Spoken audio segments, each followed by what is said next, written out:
Assalamualaikum warahmatullahi wabarakatuh. Kami dari kelompok 2 akan mempresentasikan hasil praktikum mata kuliah Teknologi Pengolahan Oleopangan yang berjudul Mayonnaise. Anggota kelompok 2 yang pertama, Ahmad Faris Baihaqi, Hafiz Ahmad Syarif, Nabila Dirahayu, Muhammad Farhan, dan Wahyudi Fadila. Latar belakang.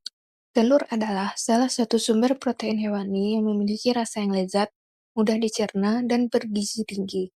Telur terdiri dari 13% protein, 12% lemak, vitamin, dan mineral. Nilai tertinggi telur terdapat pada bagian kuningnya. Kuning telur mengandung asam amino esensial yang dibutuhkan oleh tubuh, serta mineral seperti besi, fosfor, sedikit kalsium, dan vitamin B kompleks. Mayones merupakan emulsi semi padat atau semi solid antara minyak nabati dengan cuka atau jus lemon, dan kuning telur sebagai emulsifier. Di samping itu, mayones juga ditambahkan garam dan gula secukupnya. Emulsi merupakan sistem heterogen yang terdiri atas cairan yang tidak tercampurkan, yang terdispersi dengan baik sekali dalam cairan lain. Kemudian dapat diperkuat dengan senyawa aktif permukaan dan beberapa senyawa lain. Kuning telur mengandung bagian yang bersifat surface aktif, yaitu lecitin, kolesterol, dan lesitoprotein. Tujuan praktikum. Yang pertama, mempelajari dan mengetahui proses pembuatan mayones.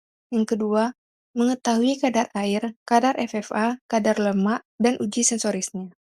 Tinjauan pustaka. Mayones merupakan emulsi minyak dan air di mana protein telur seperti lipoprotein bertindak sebagai agen pengemulsi. Mayones memiliki rasa yang khas, seperti terdapat rasa asam yang disebabkan oleh penambahan cuka, rasa manis dihasilkan dari gula, dan rasa asin yang dihasilkan oleh garam. Kuning telur berperan dalam membentuk dan menstabilkan emulsi, serta akan mempengaruhi ukuran partikel minyak selama pembentukan mayones. Kuning telur juga memiliki fungsi sebagai warna pada mayones karena adanya pigmen kuning dari xanthofil, lutein, beta-karoten, dan kryptoxanthin. Penggunaan kuning telur sebesar 9% dan minyak nabati 78% menghasilkan mayones dengan mutu yang terbaik dibandingkan penggunaan kuning telur sebesar 6% dan 12%. Mustard pada mayones selain untuk memberikan aroma, juga untuk memperbaiki stabilitas emulsi produk, pengikat fase air dan minyak, serta memberikan viskositas.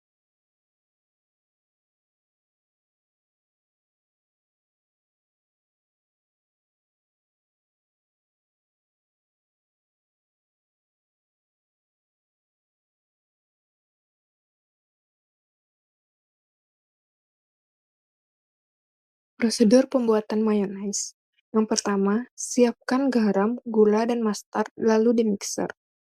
Tambahkan cuka dalam campuran dan aduk selama 5 menit. Kemudian tambahkan kuning telur ke dalam campuran dan aduk selama 10 menit. Tambahkan air dalam campuran dan aduk kembali selama 10 menit. Masukkan minyak secara bertahap dan aduk dengan penambahan kecepatan selama minimal 10 menit. Kemudian, koloid akan terbentuk dan campuran berubah menjadi kental. Lalu, simpan mayones dalam wadah tertutup dan di dalam kulkas. Prosedur penentuan FFA. Pertama, timbang 5 gram sampel dalam Erlenmeyer, kemudian tambahkan 50 ml etanol 95%, tambahkan indikator PP dan titrasi dengan NaOH hingga merah muda tetap selama kurang lebih 15 detik. Lakukan titrasi secara duplo, hitung persen asam lemak bebas dalam sampel. Prosedur penentuan kadar air. Yang pertama, timbang 2,5 gram sampel, kemudian panaskan dalam oven pada suhu 105 derajat Celcius selama 60 menit. Kemudian, dinginkan dalam desikator sampai suhu ruang dan timbang kembali. Hitung kadar air dari sampel. Berikut data pengamatan. Yang pertama, 8,5 gram telur yang direbus selama 15 menit. Yang kedua, 4 gram air mineral. Yang ketiga, 5,5 gram cuka. Yang keempat, 50 gram minyak dengan merek canola. Yang kelima, gula secukupnya. Yang keenam, garam secukupnya. Dan yang ketujuh, 4 gram mustard. Hasil. Mayones yang dihasilkan memiliki rasa yang cukup asam karena ada kelebihan dalam penambahan cuka saat proses pembuatan mayones. Yang kedua, kadar FFA yang ada pada sampel mayones yang dibuat oleh kelompok 2 adalah 18,8%. Pembahasan. Dalam pembuatan mayones menggunakan telur yang direbus selama 15 menit.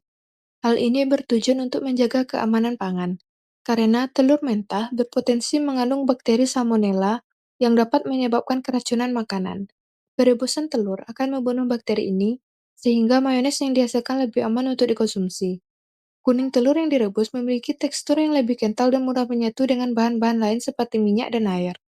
Proses perebusan menyebabkan protein pada kuning telur terdenaturasi dan mengikat air, menghasilkan emulsi yang lebih stabil dan mencegah mayones terpisah. Penambahan cuka bertujuan untuk membantu menstabilkan emulsi antara minyak dan air dalam mayones. Asam asetat dalam cuka dapat membantu mencegah tetesan minyak bergabung kembali, sehingga mayones tidak mudah terpisah. Cuka tidak hanya memberikan rasa asam, tetapi juga dapat meningkatkan flavor mayones secara keseluruhan. Pembahasan analisa. Analisa yang dilakukan pada mayones yaitu mengukur kadar persen FFA. Kadar FFA merupakan salah satu indikator penting dalam penentuan kualitas mayones. Semakin rendah kadar FFA, semakin baik kualitas mayones tersebut. Setelah dilakukan analisa FFA pada mayones, didapatkan kadar FFA sebesar 18,8%.